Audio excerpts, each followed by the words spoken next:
Mardi 14 mars 2017, je voudrais traiter de ce que j'ai appelé père impair. Je ne sais pas du tout ce que ça va donner. J'y pensais hier. Et finalement, ça va. J'ai peur que que ça risque de me demander un certain effort. Mais bon, père impair. Un peu les deux versants qui s'articulent. Euh, à un moment donné, j'avais en ma possession ce mot, la drette.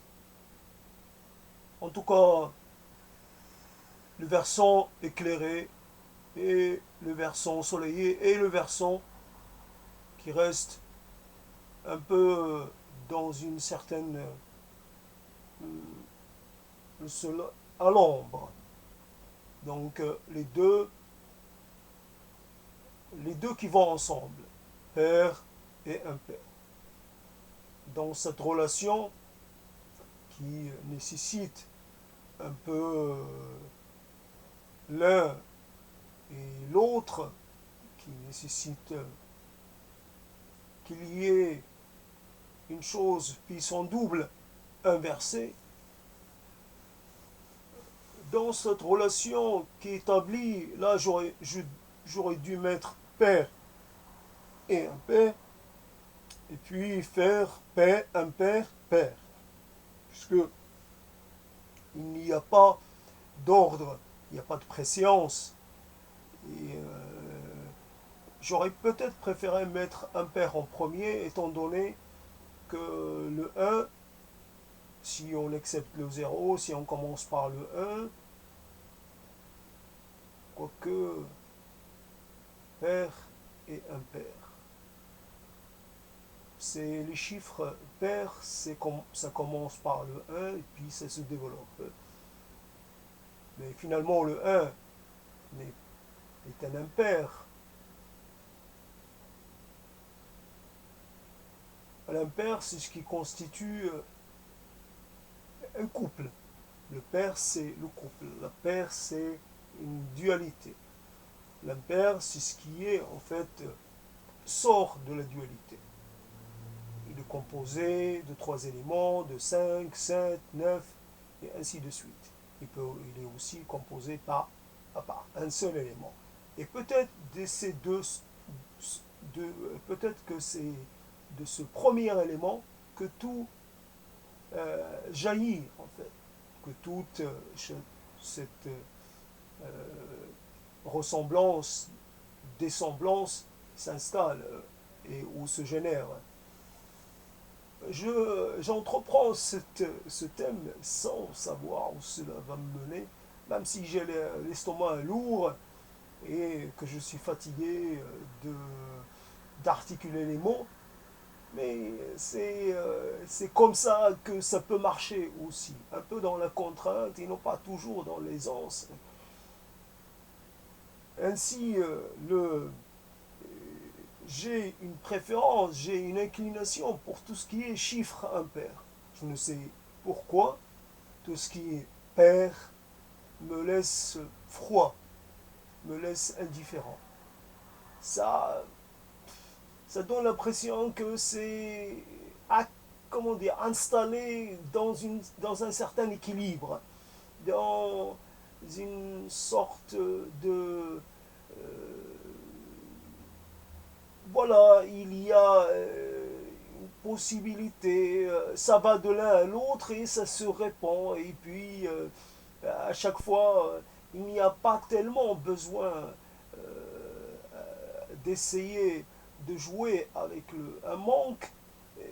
Les deux ou les quatre ou les huit peuvent très bien interagir entre eux. Ils n'ont pas de problème pour trouver un correspondant. Ainsi, le 3 est déjà dans une configuration instable. Il faut pouvoir, bien sûr, le triangle peut être une figure tout à fait qui peut se suffire d'elle-même. Un triangle, évidemment, ça se présente sous une forme fermée.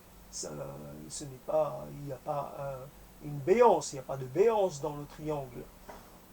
En tout cas, dans la représentation abstraite qu'on se fait du triangle. Et après, mais quand on voit au niveau graphique, le symbole, le 3 est ouvert, est souvent ouvert. Il, il peut évidemment se compléter et dans cette ouverture, puisqu'il est dans un rapport un peu déséquilibré, il est obligé de rester ouvert. Tandis que les chiffres pairs présentent toujours un aspect fermé, un aspect euh, accompli. Donc, même si nous fonctionnons énormément avec une trinité, nous sommes issus d'un certains d'entre nous, soit de toute façon, il peut y avoir une dualité, il peut y avoir aussi, mais la Trinité et le chiffre 3, sans qu'il y ait de référents religieux, nous fonctionnons avec le chiffre 3. Le 3 est une manière que nous avons d'avoir un rapport au monde. 1, 2, 3, à chaque fois, on ne s'arrête pas au 2, on s'arrête au 3. Alors qu'on pourrait s'arrêter au 2, on pourrait s'arrêter, il faut qu'on prononce ce chiffre de 3. Pour certains, la Trinité est quelque chose qui est installé dans, dans le rapport qu'ils ont avec le monde. Et sans cette Trinité, euh, il n'y a pas de symbolisme envisagé. C'est par la Trinité qu'on se définit et c'est cette Trinité qui est à l'origine de tout, euh, évidemment avec une certaine prédominance ou préséance pour le un, le premier, comme si ce triangle devait être toujours orienté d'un côté, un côté qui soit dirigé vers le haut, qui prendrait la position du dominant, et que les deux autres angles soient un peu moins, soient un peu dans une position basse, position inférieure. Il y a le un et il y a les deux après. Et c'est vrai que sans le 1, sans le 2, on ne peut pas arriver. C'est là aussi le père et l'impair. Sans le père, on ne peut pas arriver à l'impair. C'est là aussi une relation qui est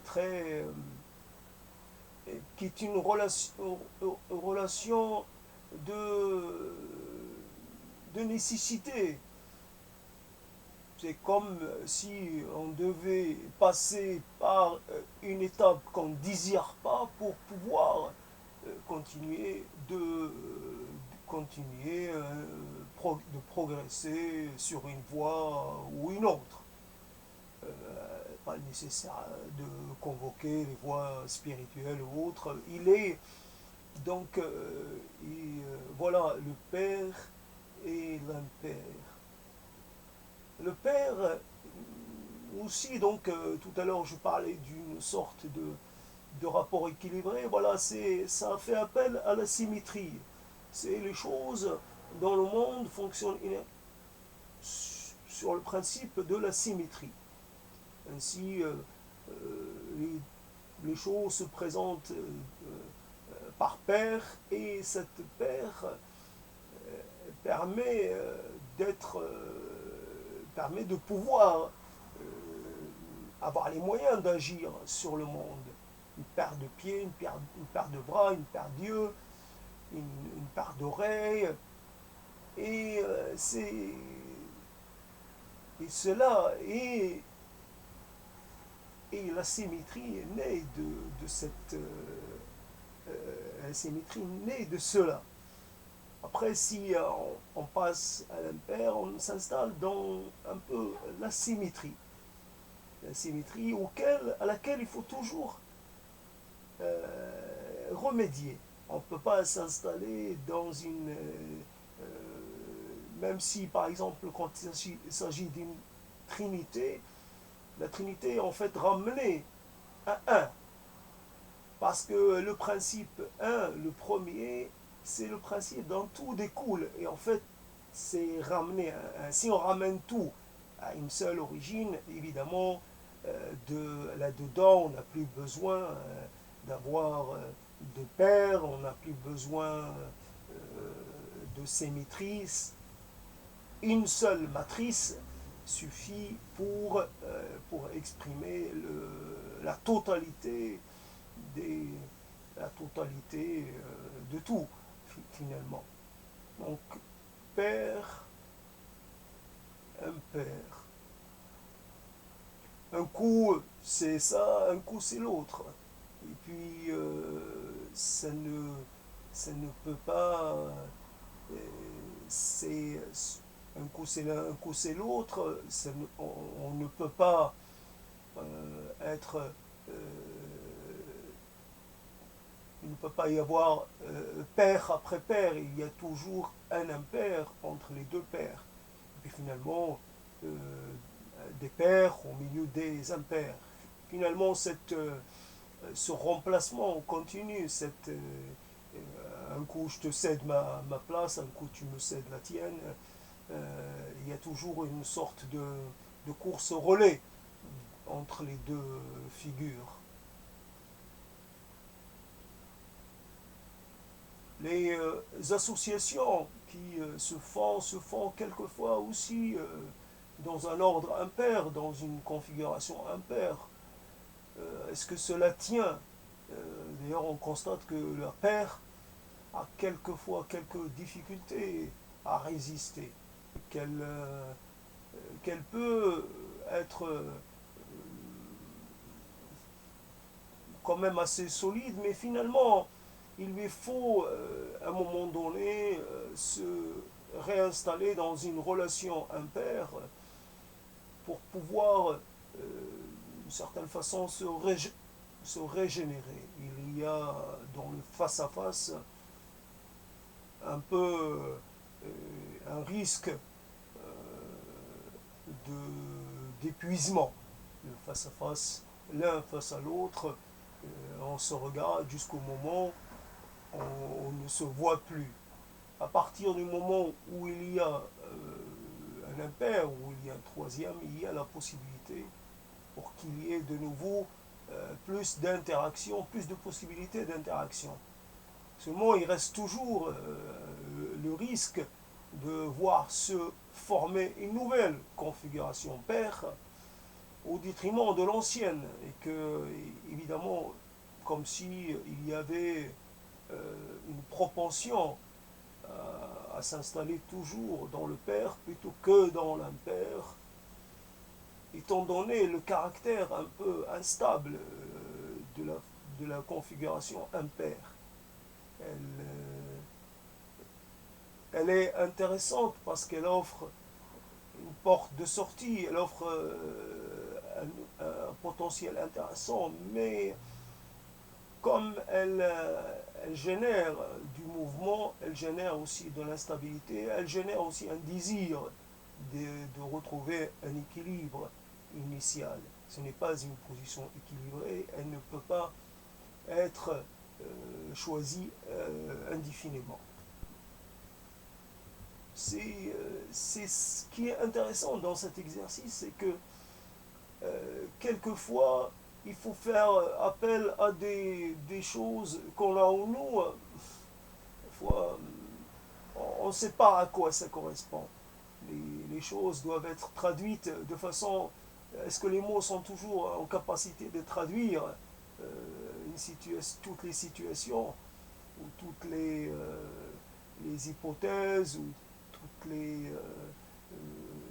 comment dire, toutes les propositions. À un moment donné, soit il faut passer par un autre moyen d'expression pour essayer de traduire cette relation un peu dialectale, j'allais dire. Ouais, je ne sais pas si c'est le mot qui convient, mais oui, la dialectique, c'est aussi un ordre impair. Et c'est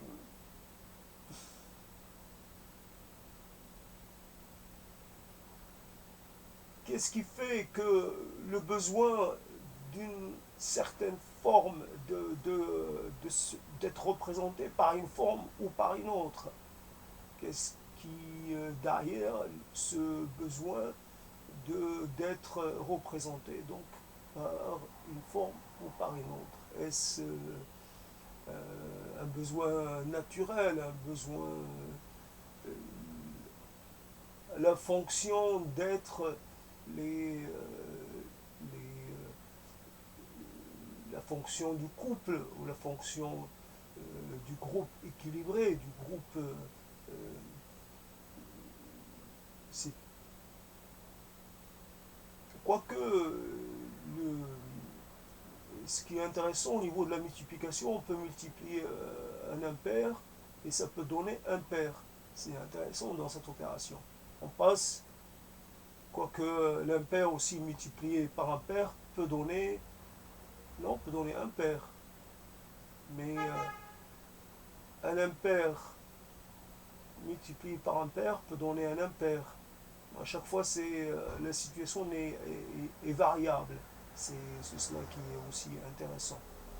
Donc si je propose quelque chose dans ce genre, et dont je ne suis pas du tout, j'ai pas une idée préconçue de la chose, comment s'opère l'opération mentale, comment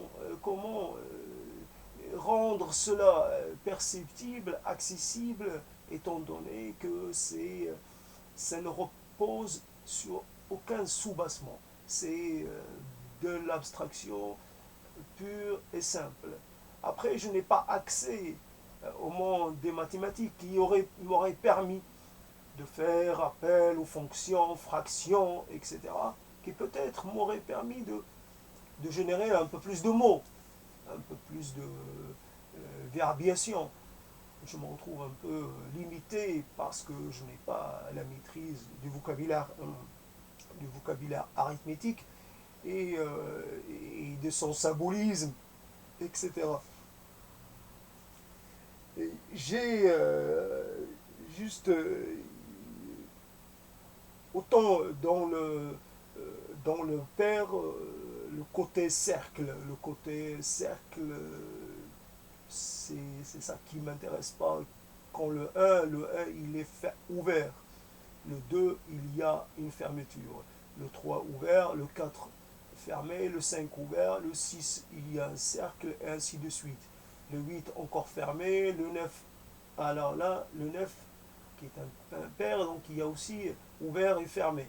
On peut avoir de nouvelles combinaisons qui naissent. Finalement, ce n'est pas si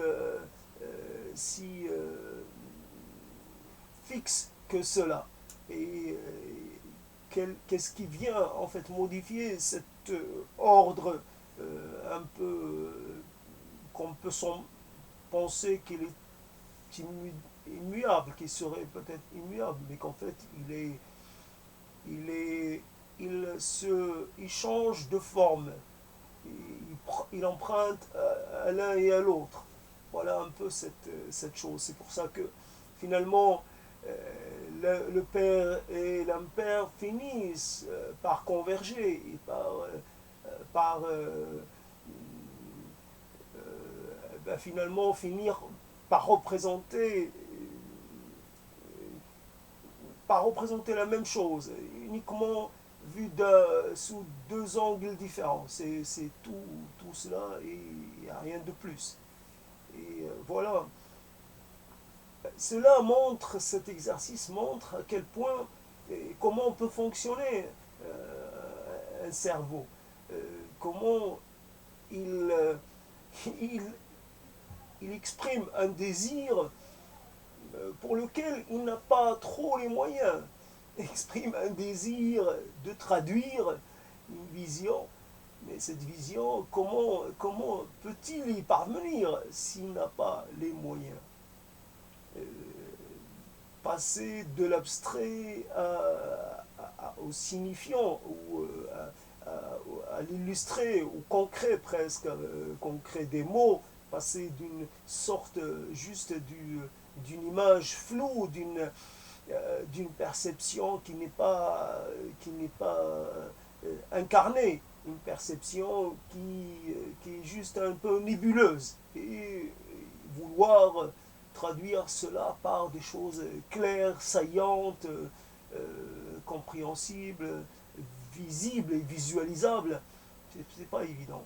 Donc on se retrouve, et ce qui est intéressant, ces essais peuvent varier aussi selon les dispositions mentales du moment. Donc je dis que j'avais le ventre lourd, automatiquement cela génère une paresse. La phase de digestion génère une paresse intellectuelle, et puis l'effet du café s'est estompé, puis c'est la nuit qui tombe, il y a un certain nombre de facteurs qui interviennent. Donc il faut aussi prendre en compte le contexte de cette exploration, le moment où cela se fait, et ce n'est pas tout à fait un moment favorable. Seulement, si on a une proposition en tête et qu'on la laisse un peu, qu'on la laisse un peu en attente, on risque de perdre tout intérêt. Et elle s'ajouterait aux autres propositions qui attendent, parce qu'elles n'ont pas été traitées sur le moment, elles attendent leur moment qui risque de ne pas venir. Donc prendre le risque d'être mis en échec plutôt que de laisser les choses attendre, ce n'est pas l'attente qui va donner de la matière. Où la proposition est porteuse et a un potentiel, ou elle ne l'a pas. Donc on ne va pas s'informer, on ne va pas faire des recherches, on ne va pas essayer de se documenter, ce n'est pas du tout l'intérêt. On essaie d'y aller face à face. Ça marche un peu, ça marche beaucoup, ça marche pas du tout, peu importe. Le résultat, il faut qu'il y ait un résultat. Après, la qualité, après, au niveau de la qualité, c'est secondaire. Il y a juste une réalité, ces choses qui peuvent sembler réelles, il faut les faire émerger du domaine de l'innommé, du domaine un peu et puis les faire exister, peu importe la forme qu'on va leur donner. Si j'essaie de faire exister le père et l'impère, et de voir les relations qu'il y a entre ces deux figures, et voir si ils sont évidemment un plasticien peut-être pourrait, qu'est-ce qu'il pourrait faire, comment aller au-delà du symbole, des symboles communs, comment dans ce mouvement d'abstraction, dans ce processus d'abstraction, comment en fait arriver à créer de nouveaux symboles, puisque qui soient compréhensibles par d'autres. Comment faut-il changer la dénomination des symboles? Faut-il les renommer? Faut-il là aussi leur donner une nouvelle identité, une nouvelle apparence pour pouvoir agir sur eux d'une manière originale, sans tomber dans les, les phrases toutes faites, ou dans l'approche euh, un peu quelconque, l'approche un peu classique. Qu'est-ce qu'il y a de classique dans ce genre de traitement père-impère? Alors aussi, l'idée que pourquoi vouloir traiter d'une chose? Quel est aussi là aussi l'intérêt? Est-ce un intérêt légitime? Est-ce un intérêt euh, qui s'impose, ou est-ce juste une petite une petite fantaisie? Voilà, donc on reste un peu dans le domaine de la fantaisie, on va pas plus loin que cela. Père et un père. Ainsi se termine cet essai qui est en fait resté un peu trop